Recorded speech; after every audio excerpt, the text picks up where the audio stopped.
Assalamualaikum warahmatullahi wabarakatuh. Perkenalkan, nama saya Regita Romi Ramadhani dengan NIM C1C024133, Fakultas Ekonomi dan Bisnis, Prodi S1 Akuntansi. Yang saya hormati dosen pengampu Bapak Wirmi Eka Putra SE MSI serta Ibu Restuhanin Anissa SE MAK. Baik, di sini saya akan memenuhi tugas perpajakan 2, yaitu mempresentasikan PPT dengan materi perhitungan PPh pasal 21 bagi karyawati, pindah tugas, dan upah. Materi pertama yaitu perhitungan PPh pasal 21 bagi karyawati.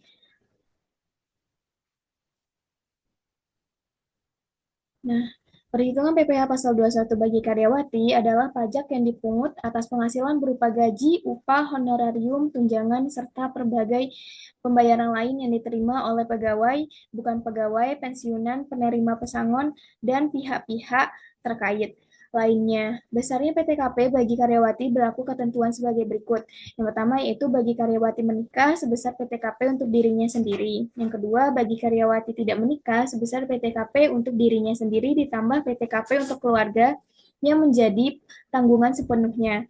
Apabila seorang karyawati yang telah menikah dapat menunjukkan surat keterangan resmi dari pemerintah daerah setempat, minimal dari tingkat kecamatan yang menyatakan bahwa suaminya tidak memiliki atau tidak memperoleh penghasilan, maka besarnya PTKP yang berlaku adalah PTKP untuk dirinya sendiri, ditambah PTKP karena status menikah, serta PTKP untuk anggota keluarga yang sepenuhnya menjadi tanggungannya.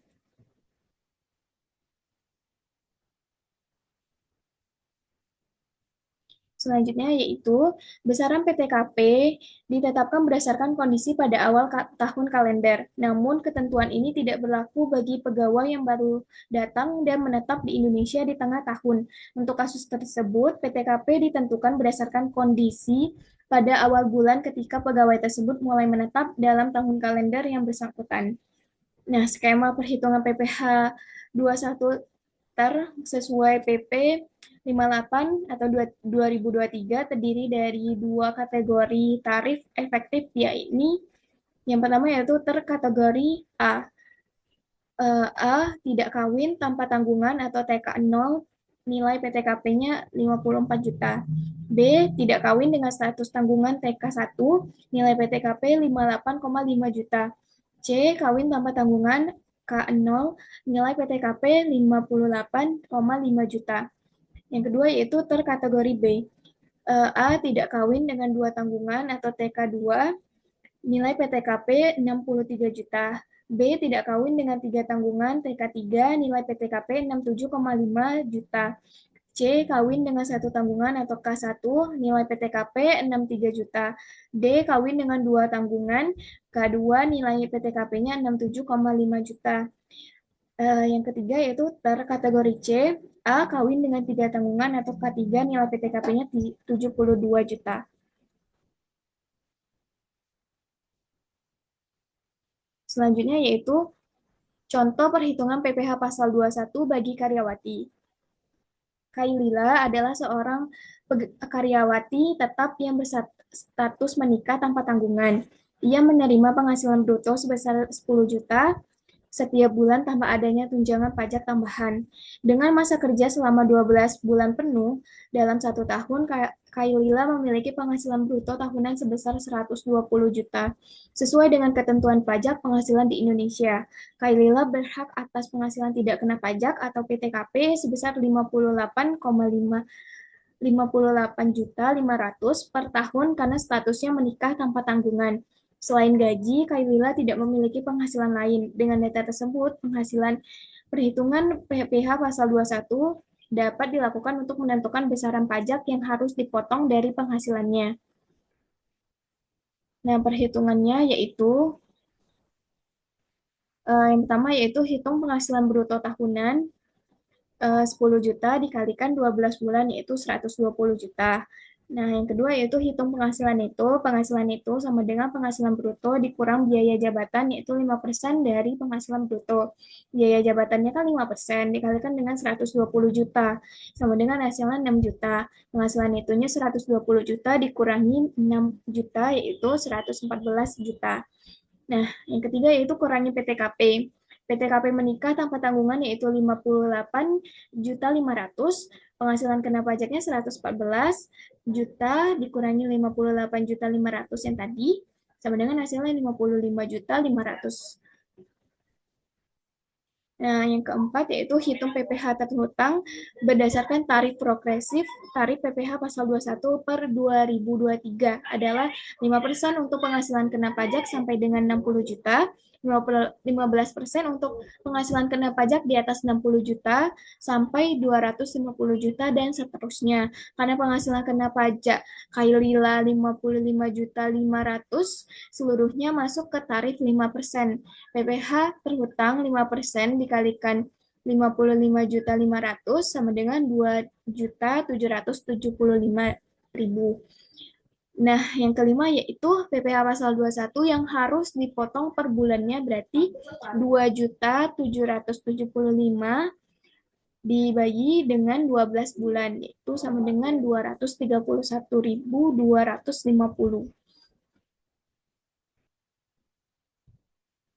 Baik, selanjutnya yaitu perhitungan PPh pasal 21 bagi pindah tugas. Nah, pegawai yang mengalami perpindahan tugas di tengah tahun, baik antar cabang maupun antar unit dalam satu perusahaan, tetap dikenakan PPh pasal 21 berdasarkan total penghasilan selama 1 tahun penuh.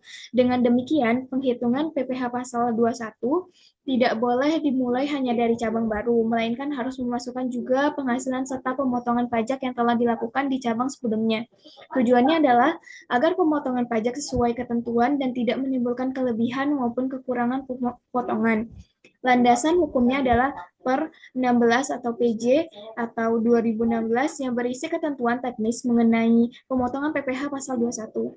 Pada prinsipnya, perusahaan tempat tugas yang baru atau cabang tujuan harus memperoleh data penghasilan serta pemotongan PPh 21 dari cabang sebelumnya agar perhitungan pajak dapat dilanjutkan secara tepat dan sesuai sasaran atau sesuai aturan. Nah, contoh perhitungan bagi pindah tugas yaitu Budi adalah seorang karyawan tetap dengan status lajang yang mengalami perpindahan tugas di tengah tahun. Pada semester pertama, ia bekerja di perusahaan A dengan gaji bruto sebesar 8 juta per bulan selama 6 bulan. Sedangkan pada semester kedua, Budi bekerja di perusahaan B dengan gaji bruto 10 juta per bulan selama 6 bulan. Dengan masa kerja penuh selama 12 bulan dan tanpa penghasilan lain, Budi memiliki total penghasilan bruto tahunan sebesar 108 juta. Sesuai ketentuan perpajakan, Budi mendapatkan penghasilan tidak kena pajak atau PTKP sebesar 54 juta karena statusnya lajang. Perhitungan PPh pasal 21 atas penghasilan Budi akan dilakukan secara kumulatif dengan pembagian pemotongan pajak disesuaikan proporsional antara kedua perusahaan tempat ia bekerja selama tahun berjalan. Nah, perhitungannya yaitu yang pertama, hitung penghasilan bruto tahunan gabungan.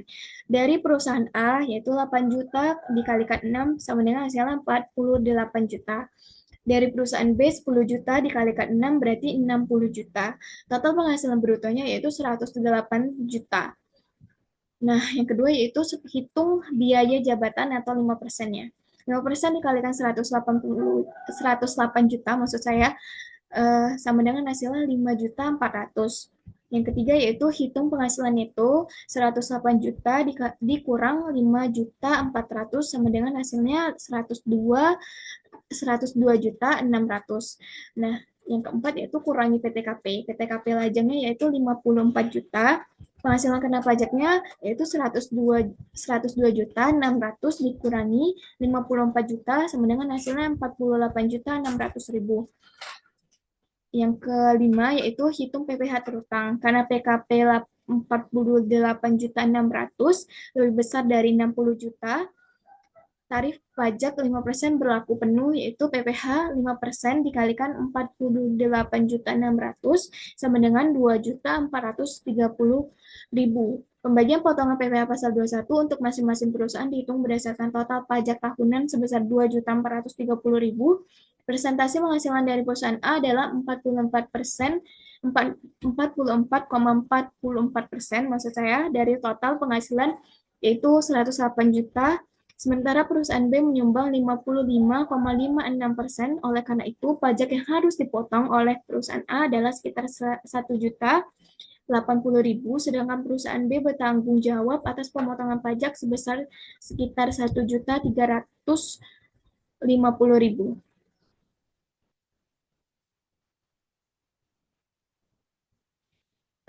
Selanjutnya yaitu perhitungan PPh pasal 21 dengan pegawai dengan sistem upah.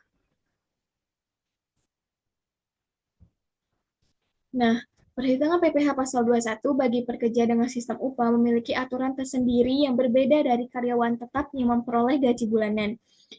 Pekerja upahan umumnya menerima bayaran harian, mingguan, atau berdasarkan hasil borongan, sehingga pemotongan pajaknya tidak dihitung untuk setahun penuh, melainkan langsung dilakukan pada setiap periode pembayaran upah. Ketentuan ini diatur dalam per 16 atau PJ atau 2016 yang menjadi pedoman teknis pemotongan PPh pasal 21. Penentuan apakah upah harian dikenakan PPh pasal 21 atau tidak didasarkan pada PTKP harian. Besarnya PTKP setahun untuk status TK0 adalah 58.500.000 yang apabila dibagi 360 hari menghasilkan nilai 162.500 per hari. Dengan demikian, pekerja yang menerima upah harian sampai 162.500 tidak akan dikenakan potongan PPh 21. Sebaliknya, apabila upah harian melebihi batas tersebut, maka pemotongan pajak dilakukan sesuai ketentuan tarif yang berlaku. Nah, terdapat 3 aturan pokok dalam pemotongan PPh pasal 21 atas upah harian. Pertama, jika jumlah upah harian kurang dari atau sama dengan 162.500.000, maka tidak ada pemotongan pajak karena masih berada dalam batas PTKP. Kedua, bila upah harian melebihi 162.500 namun tidak lebih dari 2 juta, maka pajak dihitung sebesar 5% dari selisih antara upah harian dengan PTKP harian, yaitu 162.500. Ketiga, apabila upah harian melampaui 2 juta, maka pajak dipotong sebesar 5% dari 50% total upah bruto yang diterima pegawai. Nah, contoh perhitungan PPh pasal 21 dengan sistem upah yaitu John Wonu berstatus belum menikah. Ia tercatat sebagai karyawan yang bekerja sebagai perakit televisi di sebuah perusahaan elektronik, PT Tronika. Upah yang dibayar untuknya dihitung berdasar jumlah unit atau satuan yang diselesaikannya, yaitu 150.000 per unit. Upah tersebut dibayarkan setiap minggu. Dalam waktu 1 minggu, 6 hari kerja, John Wonus mampu merakit 20 unit televisi sehingga total upah yang diterimanya sebesar 3 juta. Nah, perhitungan PPh pasal 21-nya yaitu upah sehari yaitu 3 juta dibagikan dengan 6, hasilnya yaitu 500.000.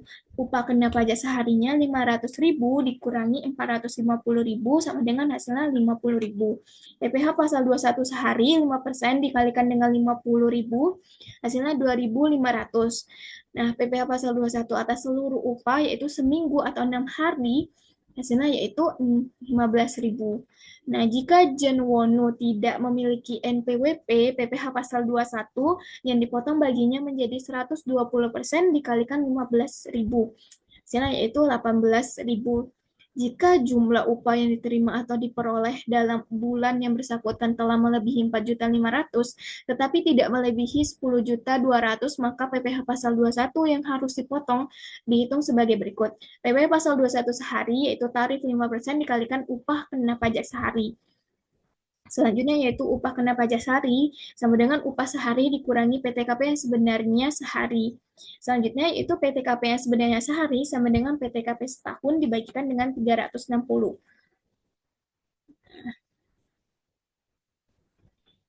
Nah, kesimpulan dari materi yang telah saya sampaikan tadi yaitu bahwa pada karyawati, aspek yang membedakan terutama terletak pada hak atas PTKP atau penghasilan tidak kena pajak. Apabila karyawati tidak melakukan pemisahan harta, maka hak PTKP secara penuh berada pada suami sehingga karyawati tidak dapat menggunakan PTKP secara mandiri. Sedangkan bagi pegawai yang mengalami perpindahan tugas, baik antar unit maupun antar cabang dalam perusahaan yang sama, perhitungan PPh Pasal 21 tetap menggunakan dasar penghasilan selama 1 tahun penuh. Nah, sedangkan bagi pegawai yang mengalami perpindahan tugas, baik antar unit maupun antar cabang dalam perusahaan yang sama, perhitungan PPh Pasal 21 tetap menggunakan dasar penghasilan selama 1 tahun penuh. Nah, sekian presentasi saya kali ini. Mohon maaf jika ada salah kata ataupun salah pengucapan. Saya akhiri. Wassalamualaikum warahmatullahi wabarakatuh. Terima kasih.